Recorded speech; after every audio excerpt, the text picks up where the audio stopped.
रे optics class 12th physics का one of the biggest chapter with सबसे ज्यादा वेटेज। फिर चाहे आप अपने नीट एग्जाम के लिए देख रहे हो या बोर्ड्स के लिए ही क्यों ना देख रहे हो, ये रे ऑप्टिक्स चैप्टर सारे एग्जाम्स में सबसे ज्यादा वेटेज कैरी करता है। एंड यहाँ इतने फॉर्मूलाज, इतने थ्योरीज होते हैं कि बच्चे कंफ्यूज हो जाते हैं। मगर आज इस वीडियो में वन शॉट के अंदर इतने कम समय में सारे थ्योरीज, सारे कंसेप्ट, सारे फॉर्मूलाज मैं एक्सप्लेन कर दूंगी। बिल्कुल एग्जाम पॉइंट ऑफ व्यू को लेते चलेंगे हम लोग। तो चलिए शुरू करते हैं। अभी दीदी पढ़ाई में लगे अब सब इजी। अभी दीदी तैयारी हो ऐसी कि हो सक्सेस स्पीडी। चलिए देखते हैं। सबसे पहला आता है हमारा, that is law of reflection. Reflection का कुछ लॉ होता है। सबसे पहला लॉ होता है कि angle of incidence angle of basically reflection के बराबर होता है। यानी जो इंसिडेंट रे है वो पड़ी और उसके बाद रिफ्लेक्ट बैक होती है।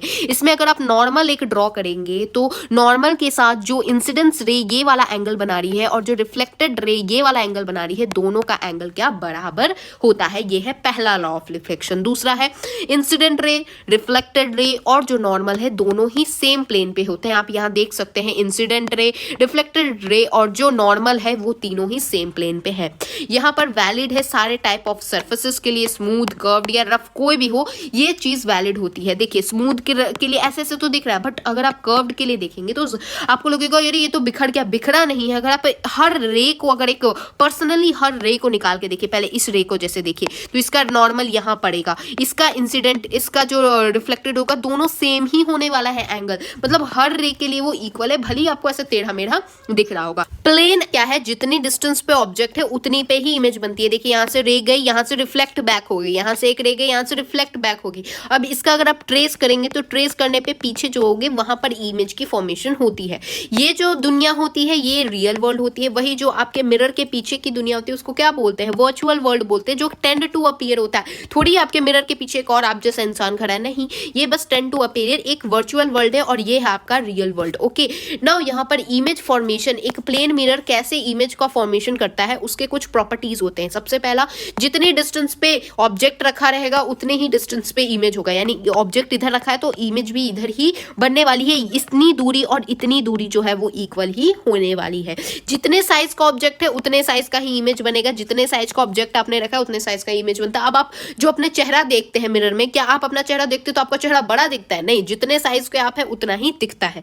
Virtual image for real image. Basically यहाँ क्या है, रियल ऑब्जेक्ट है तो रियल ऑब्जेक्ट के लिए आपको वर्चुअल इमेज देखने को मिलता है। इमेज जो होती है वो इरेक्ट होती है और मिरर के पैरेलल होती है। इमेज जो होती है वो लैटरली इन्वर्टेड होती है। यानी कि अगर आप अपने मिरर के सामने खड़े होकर देखेंगे, आप अपना राइट हैंड उठाएंगे तो वहां का लेफ्ट हैंड उठता है। तो इस तरीके से होता है। तो इमेज लैटरली आपको इन्वर्टेड देखने को मिलेगी। जैसे आप यहाँ देख सकते हैं, यहाँ P इस तरीके से, तो लैटरली इन्वर्ट हो गया है, उल्टा हो गया। जैसे अगर आप ऐसे देखेंगे तो ये ऐसे इमेज का फॉर्मेशन करने वाले, तो इसको क्या बोलते हैं, लैटरली इन्वर्टेड कहते हैं। अब एक इस तरीके के क्वेश्चंस पूछे जाते हैं जहां पर बोलता है कि एक घड़ी है, उसको लैटरली इन्वर्टेड कितना टाइम होगा, इस तरीके से। तो कुछ नहीं है, यहाँ पर क्या होगा, जितना भी आपको समय दे रखा है 325 जैसे देख रखा है, तो आप क्या करेंगे, 12 घंटे में से उसको माइनस कर देंगे। तो 12 घंटे में मत करिए, उसको क्या करिए, मिनट्स में कन्वर्ट करिए। तो 11 घंटे 60 मिनट कर दिया अब आपने, तो ये कर देंगे आप माइनस, तो कितना आ जाएगा, यहाँ पर आ जाएगा आपका 35 और यहाँ आ जाएगा आपका 8। तो ये जो आएगा ये क्या आएगा, लैटरली इन्वर्टेड। अगर आप देखेंगे तो क्या आने वाली है क्लॉक पे, ये क्वेश्चन पूछा जाता है, इसलिए ये याद रखिएगा 12 घंटे में से आप माइनस करने वाले। अब क्या होगा, हम रोटेशन करने वाले मिरर और रेज का एक एक करके। देखिए यहाँ पर क्या होगा, जैसे कि क्या होता है, एक नॉर्मल होता है, उसमें इंसिडेंट रे है, रिफ्लेक्टेड वापस से रिफ्लेक्ट बैक हो जाएगा अगर नॉर्मल के अलोंग जाता है तो, ठीक है। फिर अगर नॉर्मल के जितना थीटा एंगल पे ये इंसिडेंट रे गया उतना ही थीटा एंगल पे क्या होगा, रिफ्लेक्टेड रे रिफ्लेक्ट होके वापस आएगा। अब यहाँ पर क्या बोला जा रहा है कि जितने पे आप रे को रोटेट कर रहे हैं, यानी इंसिडेंट रे को आपने कितने एंगल पे रोटेट किया, उसी सेम ऑपोजिट सेंस में बस रोटेट हो रहा है। आप देखिए इतने इंसिडेंट रे को आपने थीटा एंगल से रोटेट किया तो यहाँ पर भी थीटा एंगल से रिफ्लेक्टेड रे रोटेट हो गया, बस कितने ऑपोजिट मैनर में। यानी कि ये ऊपर था रोटेट हुआ तो ये नीचे की तरफ रोटेट हो रहा है। ओके, अब यहाँ पर पर अगर आप मिरर को रोटेट करें, यानी इंसिडेंट रे को आप सिमिलर रखेंगे, मिरर को रोटेट करेंगे तो रिफ्लेक्टेड रे में क्या फर्क पड़ेगा। तो यहाँ देखिए, अगर आप मिरर को रोटेट कर रहे हैं तो यहाँ क्या होता है, ये नया नॉर्मल की फॉर्मेशन होती है। पिछली बार नॉर्मल ये था, नॉर्मल क्या होता है ना, मिरर से 90 डिग्री जो लाइन बनाए उसको नॉर्मल लाइन बोलते हैं। तो अगर आपने मिरर रोटेट कर दिया तो नई 90 डिग्री की लाइन बनेगी, है ना। तो ये है आपका न्यू नॉर्मल। अब क्योंकि ये न्यू नॉर्मल है तो इंसिडेंट रे का तो आपने कुछ नहीं छेड़छाड़ किया, तो इंसिडेंट रे तो यहीं पड़ेगी, है ना। और यहाँ पर कितने थीटा एंगल से आपने क्या किया है, यहाँ बेसिकली मिरर को टर्न किया है। तो रिफ्लेक्टेड रे तो कितने से रोटेट होगी, डबल एंगल से रोटेट होगी, लेकिन सेम सेंस में होगी। देखिए यहाँ मिरर को आपने इस तरफ रोटेट किया है और रिफ्लेक्टेड रे भी किस तरफ है, इसी तरफ है, यानी सेम सेंस में है। और एंगल क्या है, दो है। यहाँ देखिए एक एंगल दूसरा एंगल, दो एंगल में होती है। तो ये है वो चीजें। अब यहाँ पर आपसे नेट रोटेशन वगैरह पूछ सकता है, तो मैं एक बार आपको बता देती हूँ। अगर कोई कहे कि इंसिडेंट रे को किसी ने 5 डिग्री रोटेट किया है तो और जो 10 डिग्री आपने मिरर को रोटेट कर दिया, तो बताइए कितने में रिफ्लेक्टेड रे पे क्या असर पड़ा होगा। तो देखिए आप जानते हैं कि जब इंसिडेंट रे रोटेट होता है जितनी डिग्री से, उसका उल्टा होता है बेसिकली रिफ्लेक्टेड रे रोटेट। यानी कि अगर इंसिडेंट रे 5 डिग्री से इस तरफ रोटेट हुआ है तो रिफ्लेक्टेड रे जो होगा वो 5 डिग्री से इस तरफ रोटेट हो जाएगा, है ना। अब क्योंकि यहाँ देखिए 5 डिग्री से इस तरफ रोटेट हो गया, अब यहाँ 10 डिग्री से मिरर रोटेट हुआ है। जब मिरर रोटेट होता है तो उसके डबल में एंगल जो होता है, जितने डिग्री से हुआ है, 10 डिग्री से हुआ, 10 का डबल कितना हो गया, 20 डिग्री हो गया। तो 20 डिग्री से सेम सेंस में होता है, यानी इसी, देखिए मिरर भी इसी साइड घुमा है, ये भी इसी साइड घूमेगा। तो देखिए यहाँ पर क्या है, 5 डिग्री इधर और यहाँ पर 20 डिग्री, टोटल में कितना हो जाएगा, यहाँ पर आपको 25 डिग्री का क्लॉकवाइज आपको रिफ्लेक्टेड रे में डिफरेंस दिखेगा, पहले के रिफ्लेक्टेड और अब के रिफ्लेक्टेड रे में। ओके, नाउ एक आती है एंगल ऑफ डिविएशन, क्या होता है, जिसको इस तरीके से डिनोट करते हैं। इसमें क्या है कि यहाँ देखिए ये है आपका इंसिडेंट रे, ये है आपका रिफ्लेक्टेड रे। तो यहाँ पर क्या है, अगर यहाँ पर ये नहीं रहता तो ये हमारा जो इंसिडेंट रे है वो कैसे ऐसे ऐसे ऐसे ऐसे आगे चला जाता, लेकिन क्योंकि यहाँ पर ये था इसीलिए क्या हो गया, यहाँ से गया और यहाँ से रिफ्लेक्ट बैक हो गया। तो यहाँ देखिए यहाँ जाना चाहिए था लेकिन यहाँ चला गया, यानी ये जो एंगल है, what is this, this is angle of deviation, यानी कितने का डिविएट हो गया। एंगल ऑफ डिविएशन क्या हुआ, अगर आप देखेंगे तो ये टोटल कितना होता है, 180 डिग्री होता है ना। यहाँ पर एक इंसिडेंट रे है और जितना इंसिडेंट उतना ही रिफ्लेक्टेड रे होता है, और ये वाला बचा हुआ क्या हो गया, आपका एंगल ऑफ डिविएशन हो गया। तो 2i plus angle of deviation कितना होता है, 180 होता है। तो एंगल ऑफ डिविएशन कितना हो जाएगा, 180 डिग्री माइनस 2i आ जाएगा, इजी। ओके, नाउ नेक्स्ट आते हैं डिविएशन इन मल्टीपल रिफ्लेक्शन। जब मल्टीपल रिफ्लेक्शन हो, यहाँ पर क्या था, एक ही मिरर था, ठीक है, यहाँ पर क्या हो, 2 मिरर लगा हुआ है। यहाँ क्या हुआ, यहाँ से रे आई, फिर यहाँ गई, यहाँ टकराई और फिर ऐसे इस तरीके से गई, यहाँ मल्टीपल रिफ्लेक्शन हो रही है। तो इसमें क्या होता है, ये रे जानी तो ऐसे सीधी सीधी चाहिए थी, लेकिन कितने के हो गई, इतने से डिफ्लेक्ट हो गई, है ना, डिविएट हो गई। इसलिए क्या होगा, ये वाला एंगल आपका क्या बन जाएगा, ये होगा आपका angle of deviation. Okay, now ये वाली जो रे है, अब इसको सीधी सीधी जानी चाहिए थी, लेकिन ये क्या हो गई, इतने से डिविएट हो गई, यानी ये वाला जो होगा आपका दूसरा हो जाएगा एंगल ऑफ डिविएशन। तो ये वाला एंगल ऑफ डिविएशन, ये वाला एंगल ऑफ डिविएशन, दोनों को आप जोड़ेंगे विथ साइन, तब आपको मिल जाएगा टोटल कितना डिविएशन आया होगा। तो इसके लिए होता है आपका 360 माइनस 2 थीटा होता है जब 2 मिरर्स होते हैं, याद रखिएगा 360 माइनस 2 थीटा। अब एक स्पेशल केस हमेशा याद रखिए, अगर थीटा 60 डिग्री की होती है और यहाँ 2 मिरर है, उनके बीच की जो थीटा है वो कितनी है, 60 डिग्री पे है। तो याद रखिएगा जब एक रे जो होती है ना, वो क्या होती है, इसके पैरेलल होती है, फिर ये जो रिफ्लेक्ट बैक करके जो दूसरी रे जाती है ना, ये वाली रे जो होती है इसके पैरेलल हो जाती है, ठीक है। तो यही है सेकंड मिरर वगैरह पैरेलल, वो आपको समझ आ गया कि जो पहली रे होती है वो इसके पैरेलल हो जाती है, और फिर ये जो रिफ्लेक्ट करके ये जो एंड वाली ये वाली रे जा रही है, ये क्या हो जाती है, ये वाली रे इसके पैरेलल, दूसरे वाले मिरर के पैरेलल हो जाती है, अगर एंगल 60 डिग्री का होता है। तो अब कितने इमेजेस की फॉर्मेशन हुई है मिरर से, 2 मिरर के कॉम्बिनेशन से, वो कैसे पता चलता है, बेस्ड होता है कि क्या उसके बीच में 2 मिरर्स के बीच में कितने का एंगल बना है, उस हिसाब से होता है। जैसे आप देख सकते हैं यहाँ पर क्या है, यहाँ पर बेसिकली कितने का एंगल बना है वो मैं बता दूंगी। देखिए कितने नंबर ऑफ इमेज का फॉर्मेशन होगी, n is equal to 360 by theta होता है, यानी कि मान लीजिए इन दोनों के बीच में मान लीजिए 60 डिग्री का एंगल बना होता है, तो 360 बाई 60 कर देते हैं, यानी कि क्या हो जाता है 6, यानी कि 6 इमेजेस की ऐसे ऐसे फॉर्मेशन बनती, ठीक है। तो बेस्ड ऑन आपने कितने डिग्री पे रख रखा है, ये फॉर्मूला लगाइए, n is equal to 360 by theta. Theta क्या है, जितने एंगल पे ये 2 मिरर्स लग रखे हैं। ओके, नाउ देखिए अगर आप पैरेलल मिरर की बात करेंगे, यानी एक मिरर इधर है, एक मिरर इधर है,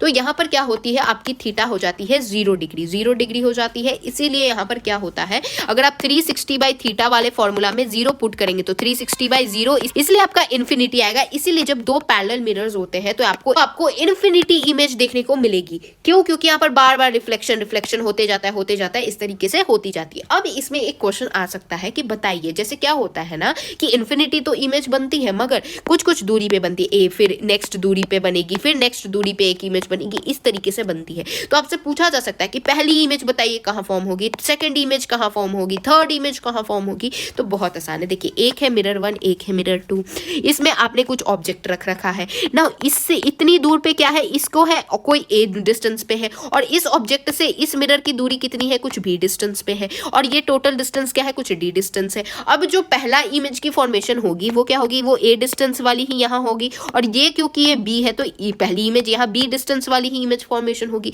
तो पहली इमेज मिरर 1 में क्या होती है, ए ही फॉर्म होगी, मिरर 2 में क्या होगी, बी ही फॉर्म होगी। नाउ सेकंड इमेज के लिए याद रखिए बी प्लस में डी करेंगे, इसमें ए प्लस में डी करेंगे, ऐसे याद रख लीजिए क्या है, ए बी ऐसे होगा। और उसके बाद प्लस में डी, प्लस में 2D, प्लस में 3D, प्लस में 4D, प्लस में 5D, जैसे जैसे इमेज होगा ना, जैसे कि अगर आपको फोर्थ इमेज पूछेगा तो आप क्या करने वाले हैं, यहाँ पर क्या होगा, यहाँ थर्ड इमेज तक है, फोर्थ इमेज के लिए क्या हो जाएगा, बी प्लस में 3D हो जाएगा। तो वहां आपको डिस्टेंस पता चल जाएगी कि कितने डिस्टेंस पे आपका फोर्थ इमेज की फॉर्मेशन होगी। तो this is basically how you solve it, okay. और अगर आप बी के लिए देखेंगे तो इसमें क्या होता है, शुरू में बी है तो ए बी हो गया, और फिर डी, फिर 2D 3D 4D 5D वगैरह को आप जोड़ने वाले हैं। अब देखिए अगर नॉन पैरेलल मिरर हो, यहाँ देखिए दो पैरेलल मिरर थे तो हमने कुछ इस तरीके से किया। अब नॉन पैरेलल मिरर हो तो यानी मिरर एक ऐसे है एक ऐसे है, तो इसमें क्या होता है, आप एन कैसे निकालते हैं, 360 बाई थीटा ही करते हैं। अगर 360 बाई थीटा करने के बाद अगर एन की वैल्यू इवन आ रही है तो कितने इमेजेस बनते हैं, n-1 बनते हैं। अगर मान लीजिए यहाँ पर n की वैल्यू 4 आ गई तो आप क्या करेंगे, n-1 यानी 4-1 कर देंगे तो कितने, 3 ही इमेज बनने वाले। वही अगर ऑड आ गई तो इसमें भी दो सर्कमस्टांस होते हैं, सिमेट्रिकल है कि एसिमेट्रिकल है, यानी कि जो डिस्टेंस है क्या वो सिमेट्रिकल है या फिर एसिमेट्रिकल डिस्टेंस पे है। तो उसमें क्या होता है, जैसे आप यहाँ देख सकते हैं जब सिमेट्रिकल होता है तो ये दो मिरर्स हैं, दोनों के बीच में देखिए यहाँ पर भी θ/2 का एंगल है, यहाँ भी θ/2 का एंगल है, यानी सिमेट्रिकल है। उसमें आप क्या करते हैं, नंबर ऑफ इमेज n-1 कर देते हैं, और अगर एसिमेट्रिकल है तो जितना आया उतना ही रख लेते हैं। जैसे मान लीजिए ऑड नंबर आ गया 7 नंबर, तो अगर सिमेट्रिकल रहता तो आप कितने इमेज की फॉर्मेशन होती, 7-1 = 6 इमेज की। वही अगर एसिमेट्रिकल रहता तो 7 के 7 इमेज की ही फॉर्मेशन हो जाती। अगर फ्रैक्शनल या डेसिमल नंबर आ गया 360 बाई थीटा करने पे तो क्या करते हैं, उसमें अगर 5.7 आए तो आप राउंड ऑफ करके इसको 6 नहीं लिखने वाले हैं कि इसका नियरेस्ट तो 6 होगा, नहीं। आप क्या करेंगे, जो लास्ट वाला है उसको हटा देंगे और जो शुरू वाला है बस उसको रखते हैं, वही बनता है आपका फाइनल इमेज। तो नॉन पैरेलल मिरर होता है, इसका याद रख लीजिए। अब एक बात ये इंपॉर्टेंट है कि क्या आपके मिरर का साइज रिक्वायर होता है कि आप अपने फुल इमेज को देख पाए, यानी पूरा एक इंसान देखने के लिए कितना साइज का मिरर चाहिए होता है। तो कितने साइज का मिरर चाहिए होती है, तो मिरर की मिनिमम हाइट जो होनी चाहिए वो पर्सन के हाइट की आधी होनी चाहिए, ठीक है। और दूसरी इंपॉर्टेंट बात ये याद रखिएगा कि जो बॉटम ऑफ द मिरर होता है वो आई लेवल के हाफ पे तो होना ही चाहिए, यानी जो आई लेवल है उसके हाफ पे तो बॉटम ऑफ द मिरर होना ही चाहिए। ये याद रखिएगा, बिकॉज आपको क्वेश्चन में बस ये दे देगा, ये आप टिक मार देंगे, मगर अगर ये नहीं रहेगा ना तो इमेज की फिर भी फॉर्मेशन नहीं होने वाली है, ओके। नाउ अब बात करते हैं हम लोग वेलोसिटी ऑफ इमेज के लिए परपेंडिकुलर टू मिरर, यानी कि अगर कोई ऑब्जेक्ट यहाँ है और उसकी इमेज यहाँ फॉर्मेशन हो रही है, तो अगर ये ऑब्जेक्ट इधर मिरर के साइड पे मूव करता है तो ये जो इमेज होगी वो भी मिरर के साइड पे ही मूव करेगी, और दोनों की जो वेलोसिटी होती है वो सेम होती है, बस माइनस इसलिए होती है बिकॉज ये इस डायरेक्शन में है और ये इस डायरेक्शन में है, इसलिए क्या है, बस ये डायरेक्शन दिखाने के लिए आपको बेसिकली माइनस का साइन लगा रखा है, जबकि दोनों की वेलोसिटी सेम होगी। आप मिरर के जितने पास जाएगा उतना ही आपकी इमेज मिरर के पास आएगी। ऐसा थोड़ी होता है आप मिरर के पास धीरे धीरे जा रहे हैं, आपकी इमेज तेजी तेजी से आ रही है, और अगर आ रही है तो उस घर से भागना जरूरी होता है, ठीक है। अब बात करते हैं, अब क्या है, आप आराम से बैठे हुए हैं और मिरर चलने लगा, मिरर चलेगा नहीं ऑब्वियसली, कोई अगर आपको मिरर आपके पास ला रहा है, ठीक है, आप यहाँ खड़े हैं और मिरर आपके पास आ रही है, तो आपकी जो इमेज होगी वो भी आपके पास ही आने वाली है, लेकिन कितनी वेलोसिटी से, जितनी वेलोसिटी से ये आ रही है उसका क्या करने वाले हैं आप 2m करने वाले हैं। तो इमेज की वेलोसिटी क्या होगी, जितने वेलोसिटी से आपकी ये आ रही है मिरर आपके पास करीब आ रही है, मान लीजिए 2 मीटर पर सेकंड के वेलोसिटी से आ रही है, तो यहाँ पर 2 मीटर पर सेकंड इंटू में आप 2 कर देंगे तो क्या आ जाएगा 4 मीटर पर सेकंड की वेलोसिटी से आपकी इमेज आपके पास आने वाली है। ठीक है, अब अगर कोई कंबाइन कर दे, यानी कि आप जो है आप भी मिरर के साइड मूव कर रहे हैं और मिरर भी आपके साइड मूव कर रहा है, दोनों का कॉम्बिनेशन हो गया, तो इमेज की वेलोसिटी क्या हो जाती है, वो हो जाती है 2vm। जो है ये वाली वेलोसिटी को माइनस कर देंगे आप, जो ये वाली वेलोसिटी है उससे बेसिकली आप माइनस करने वाले। ठीक है, दोनों को जोड़ने ही वाले हैं। एक्चुअली क्या कर रहे हैं हम, जोड़ ही तो रहे, 2vm को हम लोग जोड़ रहे हैं माइनस v0 से, है ना। तो क्या बन जा रहा है 2vm जो है और माइनस v0 बन जा रहा है, यही तो बना। तो यही है कॉम्बाइन करने पे होता है और आप विथ साइन चीजों को लेके चलेंगे। अब पैरेलल टू द मिरर अगर कोई करता है, यानी कि ऑब्जेक्ट ऐसे जा रहा है, तो जो हमारा इमेज होगा वो भी ऐसे ही जाएगा, यानी सेम में जाएगा और सेम डायरेक्शन भी है, तो इसमें माइनस लगाने की जरूरत नहीं होगी। ओके, नाउ यहाँ आपका प्लेन मिरर खत्म हो गया। अब हम शुरू करने वाले कर्व्ड स्फेरिकल मिरर, यानी कनकेव और कन्वेक्स के बारे में। अब यहाँ पर ना बच्चों को डिफिकल्ट थोड़ी सी आती है कि कनकेव कौन सा मिरर है, कन्वेक्स कौन सा मिरर है। तो ध्यान से सुनिए, एक ट्रिक बता दे रही हूँ। केव क्या होता है, गुफा होता है, गुफा के अंदर जाने की जगह होती है। यहाँ देखिए कनकेव में केव बन रहा है, यहाँ अंदर जाने की जगह है। कन्वेक्स में क्या होता है, इस तरफ पेंट कर देते हैं, इसलिए क्या होता है यहाँ पर देखिए अंदर जाने की जगह ही नहीं है, अंदर जाने पे तो काटा है। तो यहाँ देखिए यहाँ पर अंदर जाने की जगह, इसलिए क्या है कनकेव है, और यहाँ कन्वेक्स इसलिए है क्योंकि यहाँ पर अंदर जाने की जगह भी नहीं है, और यहाँ पर अंदर जाएंगे तो क्या है कांटे लग जाएंगे। तो ये क्या है, इस तरीके से याद कर लीजिए। ठीक है, अब ये बनता कैसे है, बेसिकली एक सर्कल है। ठीक है, सर्कल को जब हाफ काटेंगे, यहाँ से काटेंगे, तो क्या होगा, ये वाला जो रीजन है ये बाहर निकल जाएगा। ये जो बाहर निकलेगा, अगर आपने इस तरफ का कलर कर दिया तो क्या बन जाता है, कनकेव मिरर बन जाता है। अगर आपने इस तरफ कलर कर दिया तो कन्वेक्स मिरर बन जाता है। ठीक है, इस तरीके से। अब ये जो सर्कल होता है इसका एक सेंटर ऑफ कर्वेचर होता है, स्फीयर का जो सेंटर होता है, और यहाँ पर जो हमारा ये होता है कनकेव, मान लीजिए कनकेव मिरर है, तो इसमें जो है ये पोल है जहां पर मिरर का सेंटर होता है, और इससे और इसके बीच की दूरी को आप रेडियस ऑफ कर्वेचर बोलते हैं। और फोकल लेंथ क्या होता है, इसी रेडियस ऑफ कर्वेचर जो है ना, इसका हाफ पे जो डिस्टेंस होती है that is known as focal length. Okay, ये और क्लियर हो जाएगा आगे। ठीक है, ये पहले मैं थोड़ी सी टर्मिनोलॉजी आपको बताने वाली हूँ। अब अपर्चर क्या होता है, अपर्चर वो सारे रीजन होती है जहां पर perpendicular to the rays where light enter, जहां पर लाइट एंटर करती है उस रेस के परपेंडिकुलर, जैसे कि यहाँ जितनी भी ये जगह जितनी भी रेस एंटर जिससे कर रही है उसको क्या बोलते हैं, अपर्चर बोलते हैं। अब देखिए, अगर मिरर बड़ा होगा एरिया ज्यादा होगा, एरिया ज्यादा होगा तो रेज ज्यादा जाएगी, रेज ज्यादा जाएगी तो इमेज ब्राइट बनेगा। तो ये क्वेश्चन पूछा जा सकता है। अब इमेज फॉर्मेशन के कुछ रूल्स याद कर लीजिए। ये basically only for paraxial rays या स्मॉल मिरर के लिए वैलिड होता है। इसमें क्या है कि यहाँ पर क्या है ना कि ये है हमारा कनकेव वाला। ठीक है, इसमें क्या होता है, ये जाएगी हमारी रेस, और अगर ये रेस जो है ये क्या होता है, इसको कहते हैं हम लोग प्रिंसिपल एक्सिस। ठीक है, तो ये जो प्रिंसिपल एक्सिस है इससे गई और यहाँ पर इससे पैरेलल थी, प्रिंसिपल एक्सिस के पैरेलल थी, तो क्या होगी, ये जो रिफ्लेक्ट बैक करेगी ना हमेशा ही फोकस से पास करने वाली है। और वही अगर फोकस से पास करेगी तो पक्का ही रिफ्लेक्ट बैक करके पैरेलल जाने वाली है आपके प्रिंसिपल एक्सिस से। अगर सेंटर ऑफ कर्वेचर से पास करेगी तो जैसे जाएगी ना वैसे ही वापस आ जाएगी, कोई भी डिविएशन नहीं होगा, इसमें कोई दिक्कत नहीं होगी। लेकिन ये रूल्स जो होते हैं सिर्फ और सिर्फ पैरेक्सियल रेज या स्मॉल मिरर के लिए ही ये वैलिड होते हैं। पैरेक्सियल यानी कि जो रेज आपके एक्सिस के पास होते हैं, अगर कहीं यहां से रेज आ रही होती तो ये वैलिड नहीं होते। ठीक है, फिर साइन कन्वेक्शन याद कर लीजिए, बिकॉज ये क्वेश्चन में जरूरी हो जाता है। यहाँ पर क्या होता है, पोल से बेसिकली हम डिस्टेंस को देखते हैं। ये है हमारा पोल, पोल से क्या है, अगर आप पोल के इस साइड जाएंगे तो नेगेटिव है, पोल के इस साइड जाएंगे तो पॉजिटिव है, पोल के ऊपर की साइड जाएंगे तो पॉजिटिव है, पोल के नीचे के साइड जाएंगे तो नेगेटिव है। अगर आपको एक्स एक्सिस वाई एक्सिस पता होगा तो ये एक्स एक्सिस होता है, ये वाई एक्सिस होता है, ये माइनस एक्स एक्सिस होता है, ये माइनस वाई एक्सिस होता है ना। उसी तरीके से अगर इस तरफ जाते हैं तो हम लोग प्लस होता है, यहाँ पर जाते हैं तो भी पॉजिटिव होता है, अगर इस साइड जाते हैं तो नेगेटिव होता है, अगर नीचे के साइड जाते हैं तो नेगेटिव होता है, वही सेम यहाँ पर भी होता है। और ये वाला को क्या बोलते हैं, प्रिंसिपल एक्सिस बोलते हैं। फोकल लेंथ क्या है, कनकेव मिरर के लिए फोकल लेंथ नेगेटिव होता है, कन्वेक्स के लिए फोकल लेंथ पॉजिटिव होता है। है, कैसे होता है बता देती हूँ। देखिए यहाँ क्या है, यही सेम तो रहता है कन्वेक्स वाले में, बस क्या होता है शेड हम क्या करते हैं अंदर के साइड शेड कर देते हैं ना, तो इससे क्या होगा ये तो वही सेम रहेगा, लेकिन यहाँ पर आपका फोकस यहाँ बनता है, और जब आपका फोकस यहाँ बनता है तो क्या होगा बेसिकली, अगर आपको समझना है ना तो ये था हमारा सर्कल, ठीक है। इस सर्कल में से आपने इधर से एक काटा और एक इधर से काटा, तो यहाँ पर क्या किया आपने, एक तरफ ये वाले में इस तरफ शेड कर दिया है आपने, और एक वाले में आपने क्या कर दिया है इस तरफ अंदर के साइड शेड कर दिया है। अब क्योंकि आपने इसको कट कर दिया तो हटा दीजिए, इसको ऐसे कट कर दीजिए, कन्वेक्स वाला हो गया, और ये वाला क्या हो गया आपका कनकेव वाला हो गया है ना। तो यहाँ पर अगर आप ध्यान देंगे कि यहाँ पर हमारा फोकस कहाँ होगा, यहाँ पर देखिए बीच में होता है आपका सेंटर ऑफ कर्वेचर, फोकस कहाँ होता है इसके हाफ हाफ में होता है, तो यहाँ फोकस है इसके लिए, और इस वाले के लिए यहाँ फोकस है ना।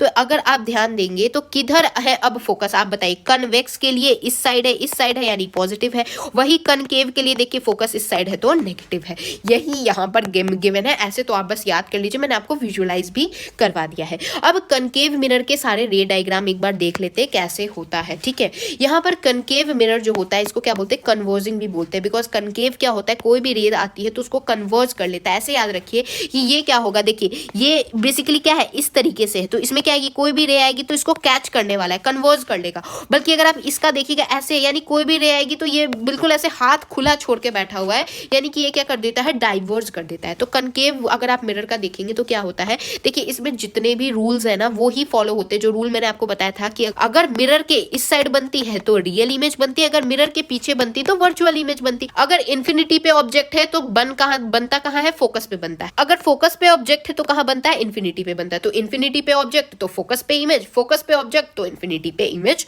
बनता है, ठीक है। दूसरा याद रख लीजिए, अगर सेंटर ऑफ कर्वेचर पे है तो वही बनता है, सेम साइज का इमेज बनता है। अगर सेंटर ऑफ कर्वेचर के बियॉन्ड है यानी सेंटर ऑफ कर्वेचर के थोड़ा सा पीछे है तो कहाँ बनता है, सी और एफ के बीच में। और अगर सी और एफ के बीच में ऑब्जेक्ट है तो कहाँ बनता है, सेंटर ऑफ कर्वेचर के पीछे बनता है। और अगर एफ और पी के बीच में है तो यही एक सर्कमस्टांस है जहां वर्चुअल एंड डायरेक्ट इमेज की फॉर्मेशन होती है। अब कनकेव मिरर का यूज क्या होता है, देखिए यहाँ पर अगर आप ध्यान देंगे तो छोटे से इमेज को ये बड़ा मैग्नीफाई कर दे रहा है, यानी जहां पर आपको छोटी चीजों को मैग्नीफाई करके देखना होगा, जैसे कि जो ENT होता है यानी कि ईयर नोज थ्रोट वाले स्पेशलिस्ट होते हैं वो ये यूज करते हैं। यहाँ पर टीथ वगैरह में यहाँ यूज होता है, हेडलाइट ऑफ कार में यूज होता है ताकि जो लाइट पड़े उसको इवनली स्प्रेड कर पाए। शेविंग में क्योंकि छोटे छोटे बाल को काटना रहता है इसलिए शेविंग में भी कनकेव मिरर का ही यूज होता है। अब बात करने वाले हम कन्वेक्स मिरर की। कन्वेक्स मिरर को हम लोग कहते हैं डाइवर्जिंग, बिकॉज ये क्या कर रहा है, देखिए कनकेव में क्या हो रहा था, जब लाइट पड़ रही थी तो उसको कन्वर्ज कर दे रहा था, बट कन्वेक्स में क्या हो रहा है, लाइट पड़ रही है इसको डाइवर्ज इधर फेंक दे रहा है, लाइट पड़ रही है इसको इधर फेंक दे रहा है, डाइवर्ज कर दे रहा है, ठीक है।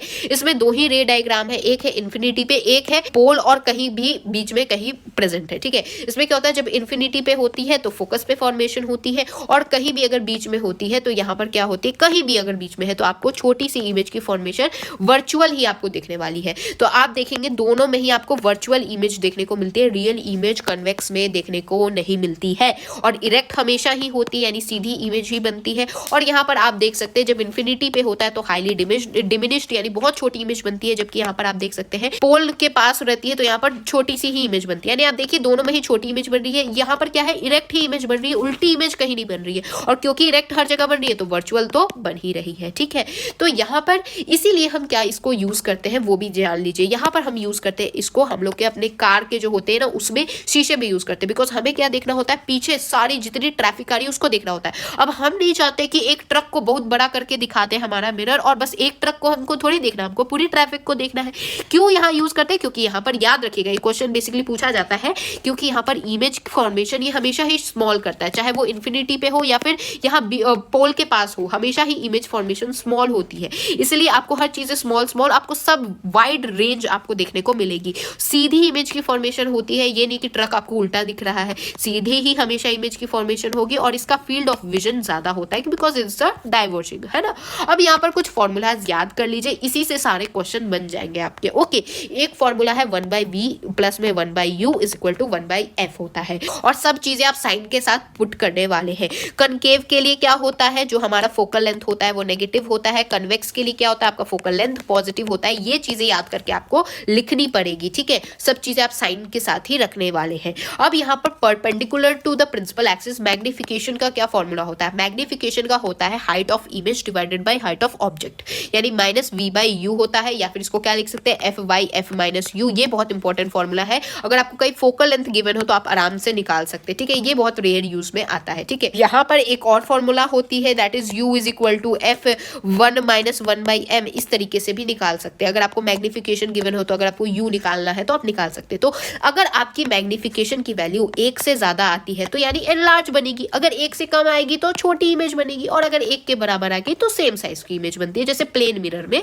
बनती है, ठीक है। अगर m की वैल्यू पॉजिटिव आ गई तो इरेक्ट सीधी बनेगी, और अगर m की वैल्यू नेगेटिव आ गई यानी उल्टी इमेज बनेगी। तो ये हो गए आपके फॉर्मूलाज, ठीक है। अब ना क्वेश्चन सॉल्व करने के लिए ये सब बातें इंपॉर्टेंट है कि जो कनकेव होता है और एक कन्वेक्स होता है। कन्वेक्स में तो हमेशा आपको वर्चुअल इमेज ही मिलेगी, यानी कि यहाँ ऑलवेज आपको पॉजिटिव मिलेगा मैग्निफिकेशन।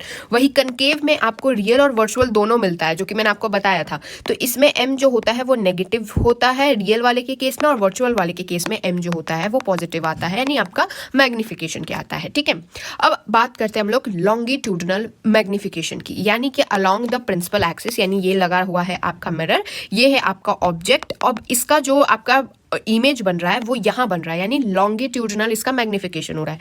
अब ये वाला ऑब्जेक्ट कितना बड़ा था, ये क्या होगा आपका u2 माइनस u1, आपके इस ऑब्जेक्ट की साइज आ जाएगी। v1 माइनस का v2 करेंगे तो इस ऑब्जेक्ट की साइज आ जाएगी, है ना। तो अगर कोई बोल ले कि लॉन्गिट्यूडनल मैग्निफिकेशन का फॉर्मूला क्या है, तो size of image divided by size of object होता है, जो कि आप यहाँ पर आराम से देख सकते हैं। और स्मॉल ऑब्जेक्ट्स के लिए जो लॉन्गिट्यूडनल मैग्निफिकेशन वो होता है वो लैटरल मैग्निफिकेशन के स्क्वायर के बराबर होता है स्मॉल ऑब्जेक्ट के लिए, ठीक है। नेक्स्ट बात करते हैं न्यूटन्स फॉर्मूला की, जहां पर इन्होंने जो फॉर्मूला दिया है वो फोकस के रिस्पेक्ट में दिया है। जैसे यहाँ एक ऑब्जेक्ट है, उसका इमेज यहाँ फॉर्मेशन हो रही है, तो फोकस से ऑब्जेक्ट की दूरी कुछ x दूरी है और इमेज की दूरी कुछ y दूरी है। तो फोकस जो होगा वो क्या होगा, under root x and y। तो इससे बेसिकली न्यूटन फॉर्मूला कुछ फोकस के टर्म्स में लेके चीजें चलता है। नेक्स्ट बात करते हैं velocity of image in curved mirror, जिसमें एक होता है parallel to principal axis, perpendicular. इसका मतलब क्या हुआ कि ये आपका मिरर लगा हुआ है, ऑब्जेक्ट यहाँ है और ये कहाँ मूवमेंट कर रहा है, आपका ऑब्जेक्ट इस तरफ मूवमेंट कर रहा है। तो आपका जो इमेज का मूवमेंट है उसकी वेलोसिटी इस तरफ हो रही है। और परपेंडिकुलर वाले के केस में क्या है, आपका ऑब्जेक्ट यहाँ है, ये ऐसे मूवमेंट कर रहा है, तो आपकी इमेज इस तरीके से मूवमेंट कर रहा है, ठीक है। तो यहाँ पर पैरेलल के केस में माइनस लैटरल मैग्निफिकेशन का स्क्वायर v0, इसमें कुछ नहीं करना रहता है, इसमें जो ये माइनस रहता है इसमें आप माइनस नहीं लिखेंगे, तो इसका जो इमेज की वेलोसिटी होगी वो m लैटरल v0 होती है। अब यहाँ पर जो आपका v इमेज है ना, इसको और कैसे लिख सकते हैं ना, बेसिकली ऐसे भी लिख सकते हैं, जो m लैटरल है उसको minus v square by u square लिख सकते हैं। और वही यहाँ पर क्या करेंगे हम लोग, minus v by u v0 करते हैं। तो ये फॉर्मूला याद रखिएगा, ये फॉर्मूला है और ये फॉर्मूला ऐसे लिख सकते हैं, ठीक है। फिर आगे बात करेंगे, अब आपका रिफ्लेक्शन खत्म हो गया, हम बात करते हैं रिफ्रैक्शन। आपने देखा होगा जहां पर बेंडिंग ऑफ लाइट होती है, जब ये एक मीडियम चेंज करता है बेसिकली। तो देखिए ये हवा था आपकी, नेक्स्ट वाटर है, तो मीडियम चेंज हुआ है तो लाइट की बेंडिंग होगी। लॉज ऑफ रिफ्रैक्शन क्या है, तो इंसिडेंट रे, रिफ्रैक्टेड रे और जो नॉर्मल है तीनों ही सेम प्लेन पे लाई करता है। ये है आपका इंसिडेंट रे, ये है आपका रिफ्रैक्टेड रे और ये है आपका नॉर्मल रे। यहाँ पर जो sine i by sine r होता है वो कॉन्स्टेंट होता है। इसका मतलब जो नॉर्मल से आपका इंसिडेंट रे जो एंगल बना रहा है और जो नॉर्मल से आपका रिफ्रैक्टेड रे एंगल बना रहा है वो उसका sine i by sine r constant होता है। ये क्या होता है, आपका स्नेल्स लॉ होता है, ठीक है। अब यहाँ इंपॉर्टेंट ये है कि ये ऊपर वाला मीडियम क्या है, आपका एयर है, नीचे वाला मीडियम क्या है, आपका ग्लास है। अब हर मीडियम की एक रिफ्रैक्टिव इंडेक्स होती है जिसको एन या फिर म्यू इस तरीके से डिनोट करते हैं। तो एयर की कुछ रिफ्रैक्टिव इंडेक्स है μ1 और ग्लास की कुछ μ2 रिफ्रैक्टिव इंडेक्स है। तो इसको कैसे लिखते हैं, हम लोग लिखते हैं μ1 sine i is equal to μ2 sine r. ये इंपॉर्टेंट फॉर्मूला हो गई। और अगर आप देखेंगे तो sine i by sine r, यानी कि ये यहीं रखेंगे, इसको इस तरफ ले जाएंगे, μ1 को इधर ले जाएंगे, तो sine i by sine r is equal to μ2 by μ1 जो कि कांस्टेंट होता है। तो ये दो इंपॉर्टेंट फॉर्मूलाज अगेन आ जाते हैं। अब यहाँ पर मैं एक बहुत ही ईजी ट्रिक से आपको समझाती हूँ कि कहाँ लाइट बेंड होगी। आप देखिए, अब आपको कंफ्यूजन होगा कि भाई यहाँ पर ही क्यों लाइट बेंड हुई, क्या पता लाइट ऐसे भी तो जा सकती थी। तो उसके लिए बहुत ईजी सी चीज़ है कि हम एक नॉर्मल लाइन लेके चलते हैं। अब आप सोचिए, आप किसी लेस जहां पर ज्यादा भीड़ नहीं है वहां जा रहे हैं, तो उस जगह के क्या बोलेंगे, रेयरर मीडियम बोलेंगे। फिर क्या होगा, जहां भीड़ है तो डेंसर हो जाएगा। फिर क्या होगा, आपका रेयरर मीडियम है अगेन, ठीक है। तो अब आपने एंट्री ली, एंट्री तो ले ली आपने, ये तो था आपका रेयर मीडियम, ज्यादा भीड़ नहीं थी। अगली वाले में तो भीड़ है। अब ये क्या आप यहाँ ऐसे जा सकते? नहीं, आप तो यहाँ ऐसे ऐसे धीरे धीरे करेंगे। यानी कि याद रखिए, जब भी रेयरर से डेंसर में कोई जाएगा तो नॉर्मल की तरफ आ जाएगा, और फिर देखिए आप नॉर्मल की तरफ आ गए। अब आपने देखा कि अब वापस से रेयरर मीडियम आ गया है, तो आप वापस से क्या करेंगे? नॉर्मल से दूर चले जाएंगे। तो इस तरीके से चलता है। तो नॉर्मल लाइन रेयरर डेंसर लेके आपको चलना पड़ता है। अब इसमें इंपॉर्टेंट ये है कि जो आपका लैम्डा और जो वेलोसिटी होती है वो चेंज हो जाती है। ऑब्वियसली रे होता है, उसका लैम्डा और वेलोसिटी चेंज होता है, जैसे ये दूसरे मीडियम में जाता है। लेकिन याद रखिए कौन एक चीज चेंज नहीं होती है, वो होती है आपकी फ्रीक्वेंसी, क्योंकि फ्रीक्वेंसी सोर्स की प्रॉपर्टी होती है, ठीक है। और ये मीडियम के साथ चेंज नहीं होती कि रेयर में जा रहा है तो फ्रीक्वेंसी बदल लेगा, मैं डेंसर में जाएगा तो चेंज नहीं, फ्रीक्वेंसी सेम रहती है। ओके, नाउ बात करते हैं आपके रिफ्रैक्टिव इंडेक्स की, जिसको एन से डिनोट करते हैं।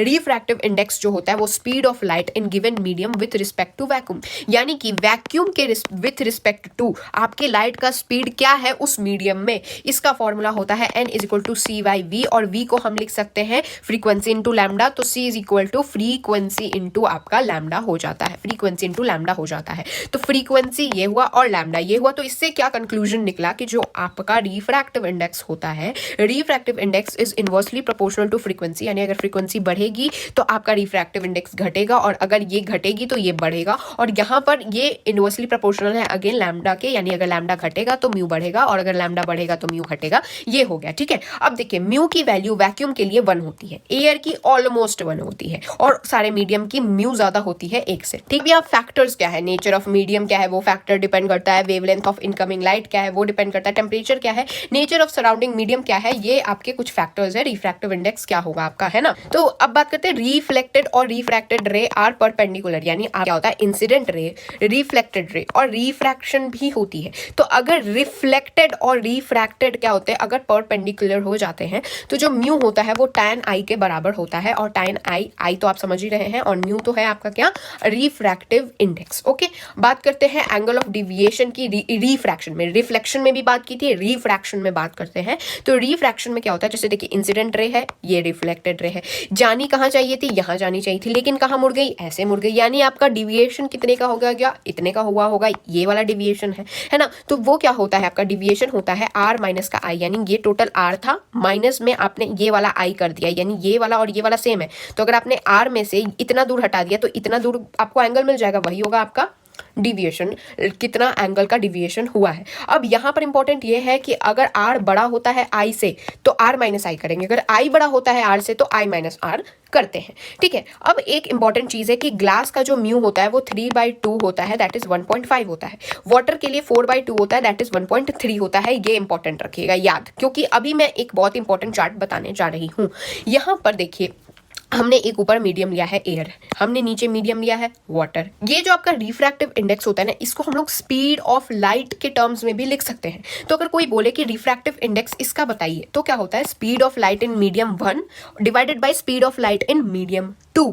तो इसमें क्या होगा, अगर आपको कोई बोले कि वाटर का रिफ्रैक्टिव इंडेक्स बताइए इसका, तो क्या करेंगे, speed of light in air divided by speed of light in water. तो क्या होगा, n1 क्या आएगा, c/v1 आएगा। अब अगर हम लोग एयर और ग्लास ले ले तो इसमें तो वही स्पीड ऑफ लाइट क्या होगा, c होगा, और नीचे जाने पे कुछ v2 स्पीड हो जाएगा। ओके, तो क्या होगा, अगर कोई बोले ग्लास का रिफ्रैक्टिव इंडेक्स बोलिए तो speed of light in air divided by v2, तो ये हो जाएगा आपके क्या, ग्लास का रिफ्रैक्टिव इंडेक्स। वाटर का कोई बोले वाटर बाय, अब वाटर से क्या गुजरा है, ये ग्लास में जा रहा है, तो वाटर का v1 है, ग्लास का v2 है, तो क्या होगा, v1/v2 आपका रिफ्रैक्टिव इंडेक्स ऑफ ग्लास हो जाएगा। किसके रिस्पेक्ट में बात हो रही है ये याद रखिएगा, ठीक है। अब यहाँ पर ये ऑलरेडी मैं बता चुकी हूँ कि जो आपका म्यू होता है ग्लास का वो 3/2 होता है और वाटर का 4/2 होता है। अगर मैं बोलूँ तो ये है वो फाइनल फॉर्मूला जो आपको क्वेश्चन सॉल्व करने होंगे। तो n is equal to v1/v2 यानी वेलोसिटी 1/वेलोसिटी 2, फिर n is equal to sin i/sin r, ये भी मैं बता चुकी हूँ, और n is equal to n2/n1, ये याद रखिएगा। यानी कि इसका मतलब क्या हुआ, इस फॉर्मूला से ये पता चल रहा है कि आपने क्या किया, यहाँ एयर मीडियम लिया, यहाँ वाटर मीडियम लिया, ठीक है। यहाँ पर जो आपकी स्पीड थी v1/v2 आपने करना है, और अगर इसको रिफ्रैक्टिव इंडेक्स के टर्म्स में लिखना है तो क्या होता है, पहले वाटर वाला लिखेंगे देन डिवाइड बाय एयर वाला लिखते हैं। तो ये इंपॉर्टेंट फॉर्मूला है, ये सबका कंक्लूजन है, ठीक है। अब यहाँ पर दो चीज होती है, एक होती है एब्सोल्यूट रिफ्रैक्टिव इंडेक्स, एक होता है रिलेटिव रिफ्रैक्टिव इंडेक्स। तो एब्सोल्यूट में क्या होता है, एयर से किसी भी मीडियम में जाएगा। इसमें क्या होता है, अगर कोई बोले वाटर का रिफ्रैक्टिव इंडेक्स बताइए, अगर वाटर में क्या हो रहा है, एयर से वाटर में जाना है, तो एयर में तो c होता है इसकी वेलोसिटी, और वाटर में कुछ v1 होगी, तो जो इसका रिफ्रैक्टिव इंडेक्स आएगा वो क्या आएगा, c/v1 आता है। रिलेटिव में क्या होता है, हम लोग रिलेटिवली लेके चलते हैं, n2/n1, वही वाला फॉर्मूला, ये वाले फॉर्मूलाज लगाते हैं विथ रिस्पेक्ट टू किसकी बात कर रहे हैं, ये ऑलरेडी मैं बता चुकी हूँ। एंड ये अगर कोई बोले μ2 1, तो इसका मतलब होता है आपको μ2 को ऊपर रखना है, μ1 को नीचे रखना है, और यहाँ पर जो फ्रीक्वेंसी होगी 1 के ऊपर रहेगी, 2 के नीचे रहेगी, लैम्डा भी 1 का ऊपर रहेगा, 2 का नीचे रहेगा, क्योंकि यहाँ पर इनवर्सली प्रोपोर्शनल का रिश्ता है। बात करते हैं प्रॉपर्टीज ऑफ रिफ्रैक्टिव इंडेक्स की, तो ये यूनिटलेस होते हैं, डायमेंशनलेस होते हैं, ये मीडियम की प्रॉपर्टी होते हैं, ये साइज, शेप, मास, डेंसिटी वगैरह पे डिपेंड नहीं करते हैं। ये किस पे डिपेंड करते हैं, इलेक्ट्रिक और मैग्नेटिक प्रॉपर्टीज ऑफ मैटर पे डिपेंड करते हैं। इसका अगेन एक important formula, n is equal to mu is equal to under root का म्यू आर ई आर। इसका मतलब क्या हुआ, आप ये क्या मैग्नेटिक परमेबिलिटी और ये है आपका इलेक्ट्रिक परमिटिविटी, ये हो गया आपका क्या properties of refractive index. Okay, अब जैसे मैंने बताया कि जब रेयरर से डेंसर मूव करती है लाइट, या डेंसर से रेयरर मूव करती है, तो वो कुछ एंगल डिविएशन आता है, उसी के कारण यहाँ कंसेप्ट आता है रियल डेप्थ और अपेरेंट डेप्थ का। इसमें अगर आप देखेंगे पानी के अंदर किसी मछली को या किसी कॉइन को भी, तो क्या होता है, मछली की जो एक्चुअल डेप्थ है, यानी कि सरफेस से मछली की जो एक्चुअल कितने नीचे है, आपको क्या होता है ना, थोड़ी ऊपर दिखाई देती है बिकॉज ऑफ रिफ्रैक्शन। तो क्या होता है, रिफ्रैक्शन के कारण जैसे ये डेंसर मीडियम से रेयरर में जाती है, तो इस तरफ मूवमेंट होती है अवे फ्रॉम नॉर्मल, तो इसके अनुसार आपको लगेगा कि मछली तो यहाँ है, यानी आपको यहाँ अपेरेंट डेप्थ दिखाई देती है, ठीक है। तो यहाँ पर क्या होता है, यहाँ आती है एक लॉन्गिट्यूडनल शिफ्ट, यानी मछली यहाँ थी, आपको दिख यहाँ रही है, इतना दूर क्या आ गई, शिफ्ट आ गई। ये जो शिफ्ट आई वो क्या होता है, d minus D dash, D dash क्या है आपका अपेरेंट डेप्थ और d क्या है एक्चुअल डेप्थ। तो लॉन्गिट्यूडनल शिफ्ट क्या होगा, एक्चुअल माइनस का अपेरेंट, है ना, जिसका फॉर्मूला होता है d इंटू में 1 माइनस 1/μ होता है, ठीक है। स्मॉल एंगल्स के लिए अगर देखेंगे तो जो d डैश अपेरेंट डेप्थ होता है वो किसके बराबर होता है, रियल डेप्थ बाय म्यू, और ये डिक्रीज करता है, यानी कि आपका जो रियल डेप्थ जो होता है वो ज्यादा होता है और अपेरेंट डेप्थ कम होता है ऑब्वियसली। एंड यहाँ पर जो म्यू होता है, म्यू डेंसर अपॉन में रेयरर लिया जाता है इस तरीके से, ठीक है। अब यहाँ पर देखिए, डेंसर से हम वाटर से रेयरर की तरफ जा रहे हैं, यानी एयर आपका रेयरर मीडियम होता है और वाटर डेंसर होता है, तो यहाँ लॉन्गिट्यूडनल शिफ्ट जो होता है ना वो इंसिडेंट रे के डायरेक्शन में होता है, यानी आपका इंसिडेंट रे ऐसे जा रहा है तो आपका जो लॉन्गिट्यूडनल शिफ्ट है ऐसे हो रहा है, यानी कि आपका ये ऑब्जेक्ट था आपको यहाँ दिख रहा है, यानी शिफ्ट ऊपर के साइड हुआ है, ठीक है। अब आगे चलते हैं अपेरेंट हाइट का। अब की बार क्या है, हम लोग आंख नीचे से मान पानी से देख रहे हैं, यानी कि हम लोग क्या है डेंसर मीडियम से रेयरर मीडियम की तरफ देख रहे हैं, तो इसमें क्या है आपका यहाँ क्या होता है ना, आपकी हाइट, आपको जो रियल हाइट है उससे ज्यादा अपेरेंट हाइट देखने को मिलती है, यानी ये कुछ रियल हाइट है, ये क्या है कुछ अपेरेंट हाइट आपको देखने को मिलेगी। इसका फॉर्मूला होता है h डैश, यानी apparent height is equal to mu into में h, यानी एक्चुअल हाइट, और ये शिफ्ट कितने का हुआ है वो होता है h म्यू माइनस में 1, आपका शिफ्ट का फॉर्मूला होता है। अब देखिए, पिछले वाले केस में हम डेंसर से रेयरर गए थे, ये डेंसर था ये रेयरर था, तो क्या हो रहा था, longitudinal shift in the direction of incident ray हो रही थी, लेकिन अब की बार आपका जो इंसिडेंट रे का ऐसे डायरेक्शन है, तो आपका लॉन्गिट्यूडनल जो शिफ्ट है वो इस डायरेक्शन में हो रही है, यानी कि ऑपोजिट टू इंसिडेंट रे हो रही है अगर आप रेयरर टू डेंसर जाते हैं। तो अब यहाँ पर 4 इंपॉर्टेंट पॉइंट है, याद रखिए। किसी भी फिश, जैसे ये क्या है पॉन्ड, पॉन्ड का सरफेस है, सरफेस से फिश तक की जो दूरी है वो क्या होता है, d/μ होता है, बाउंड्री टू फिश तक की डिस्टेंस। अगर कोई बोले बर्ड से फिश तक की डिस्टेंस कितनी होगी, तो वो क्या होगी, जो इतनी दूर प्लस में इतनी दूर, तो इतनी दूर तो h है, और इतनी दूर क्या भी हमने निकाला है d/μ, तो d/μ प्लस h होगी आपकी टोटल बर्ड से फिश तक की दूरी, ये टोटल दूरी, ठीक है। नेक्स्ट, अगर कोई बोले बाउंड्री से बर्ड तक की इतनी हाइट कितनी होगी, तो वो होगी μh, और बोले ये जो दूरी थी बर्ड देख रही थी, बर्ड के अनुसार अब कितनी दूरी देखने को मिलेगी फिश की, और अब की बार बर्ड और फिश की दूरी कितनी होगी, जो फिश देखेगी, तो फिश देखेगी कितनी, μh प्लस d देखेगी, ठीक है।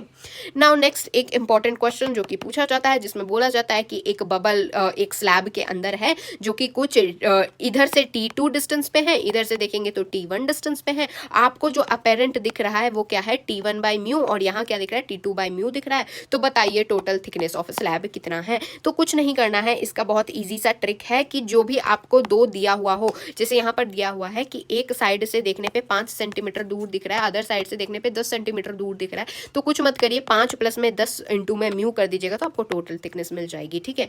तो आप ऐसे भी कर सकते हैं, T1 बाई म्यू की दूरी दी गई है 5 और T2 बाई म्यू की दूरी दी गई है 10, तो T1 की दूरी 5 म्यू, T2 की दूरी 10 म्यू, तो T कितना होगा T1 प्लस T2, तो 5 mu plus 10 mu is equal to 15 mu, और ग्लास का म्यू कितना होता है 1.5 होता है, तो 15 इंटू 1.5 ऐसे आप निकाल सकते हैं। अब बात करते हैं refraction through glass slab. Glass slab के थ्रू रिफ्रैक्शन कैसे होता है। अब देखिए ग्लास स्लैब में भी क्या हो रहा है, मीडियम चेंज हो रहा है, यहाँ दूसरा मीडियम था, यहाँ दूसरा मीडियम आया, फिर यहाँ दूसरा मीडियम आया, तो क्या हो रहा है, रे आपकी बेंडिंग हो रही है इसकी, है ना।